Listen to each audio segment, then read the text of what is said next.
Kepuasan publik terhadap Jokowi tinggi, melawan hukum gravitasi biasanya ketika presiden mau pensiun itu lame duck. Indikatornya adalah kepuasan publiknya rendah. Terjadi pada SBY semenjak Juli 2011 tingkat kepuasan publik lalu di bawah 60%. Itu yang menyebabkan SBY disebut sulit menjadi kingmaker atau orang menginginkan perubahan.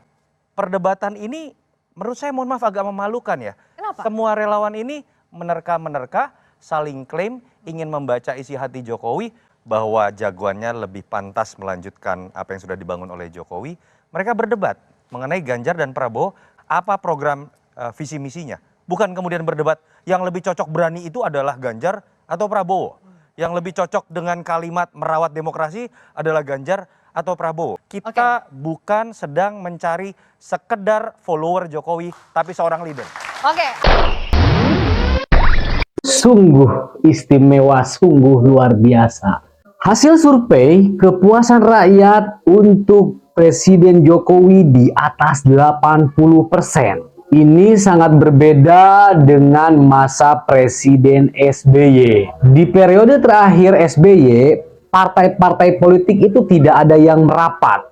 Karena ternyata menurut hasil survei, periode terakhir SBY itu kepuasan publik di bawah 60%. Dengan kepuasan rakyat di atas 80% kepada Jokowi, relawan Ganjar dan relawan Prabowo memperebutkan relawan Jokowi. Tapi Pak Anies, ada nggak ya relawan Jokowi yang mendukung Anies? Tetap bersabar, jangan gerusa-gerusu. Jangan tergesa-gesa, jangan mendesak-desak kepada Presiden Jokowi. Sabar, tunggu tanggal mainnya. Selamat menyaksikan podcast teks. Berikan komentar Anda dengan baik, dengan sopan, dengan santun, dengan data, dengan fakta. Terima kasih.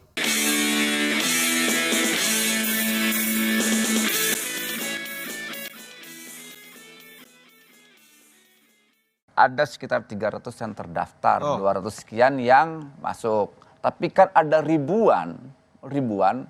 Kalau seandainya ada 1.200 berarti ada sekitar 900 lagi yang sebetulnya juga tidak ke Ganjar. Kan gitu, artinya gini, memang mayoritas adalah memilih Pak Prabowo hari ini. Yang memverifikasi, mendatangi satu persatu, di mana poskonya, di mana beraktivitas dan sebagainya, itu saya yang mimpin. Ya. Jadi kalau kemudian data yang masuk sekitar 1.700, 1.800-an, itu betul. Ya. Tapi yang terverifikasi tidak lebih dari 300 sampai 350. Itu yang ada poskonya, ada organisasinya, ada ketua sekretaris, ada pengurus, ada anggota, bahkan ada aktivitasnya. Itu clear.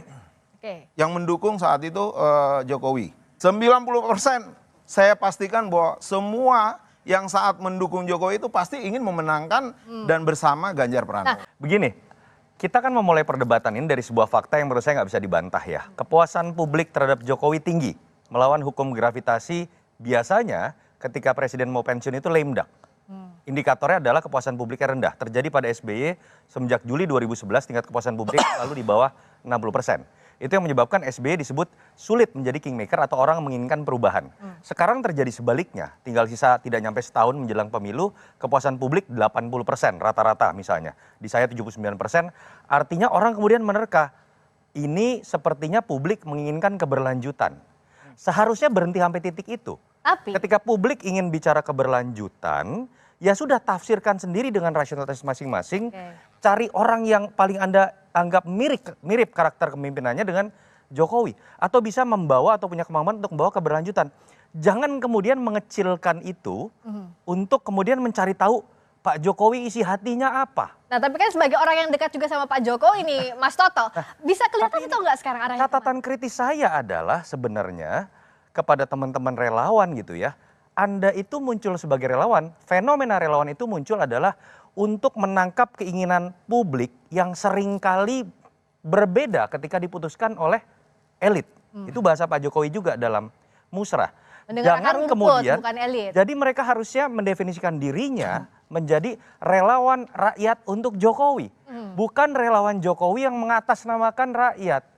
Itu yang menyebabkan jadi perdebatan ini menurut saya mohon maaf agak memalukan ya. Kenapa? Semua relawan ini menerka-menerka, saling klaim ingin membaca isi hati Jokowi, dan akhirnya ini malah menjerumuskan teman-teman relawan tadi pada demokrasi kultus. Kenapa saya katakan seperti itu?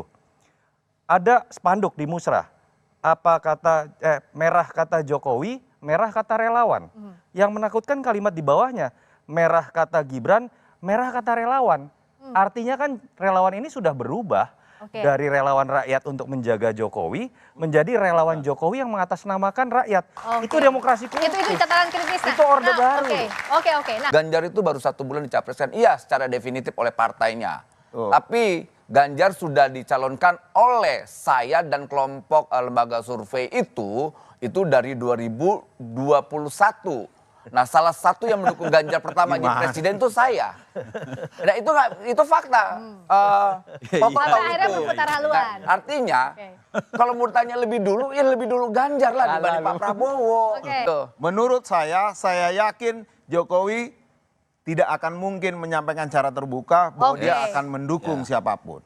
Catatan dari saya begini, saya berharap sebenarnya perdebatan antar PDI Perjuangan dengan Gerindra atau relawan Prabowo dan relawan Ganjar ketika sama-sama mengklaim bahwa jagoannya lebih pantas melanjutkan apa yang sudah dibangun oleh Jokowi, mereka berdebat mengenai Ganjar dan Prabowo ketika berbicara mengenai lepas dari middle income trap, apa program dan visi misinya yang sering diulang oleh Jokowi. Bicara mengenai hilirisasi seperti diulang di Musrah, apa program visi misinya. Bukan kemudian berdebat yang lebih cocok berani itu adalah Ganjar atau Prabowo. Yang lebih cocok dengan kalimat merawat demokrasi adalah Ganjar atau Prabowo. Ingat loh, Tafsirkan kode atau apalagi simbol kalau sampai pada kalimat tegak lurus menunggu instruksi presiden. Ingat loh, teman-teman aktivis yang berkumpul di Musrah kemarin, itu rata-rata orang yang sangat alergi dan bergerak di tahun 98 karena ingin melawan demokrasi yang menunggu instruksi Bapak Presiden. Jadi jangan kemudian kecintaan terhadap Jokowi menjerumuskan Jokowi menjadi Pak Harto. Ya. Contoh, misalnya ketika ada hal-hal taktis yang menurut saya perlu dilihat sebagai informasi yang aktual ya. Sekarang ada info misalnya Prabowo Gibran. Kemarin ada info mengenai 3 periode, perpanjangan periode. Didasarkan pada alasan kepuasan yang tinggi terhadap Jokowi dan cinta terhadap Jokowi. yang bahaya. Jangan sampai fanatisme itu kemudian melanggar konstitusi dan asas-asas dalam demokrasi yang sudah kita sepakati. Karena apa? Kita bukan sedang mencari sekedar follower Jokowi, tapi seorang leader. Oke.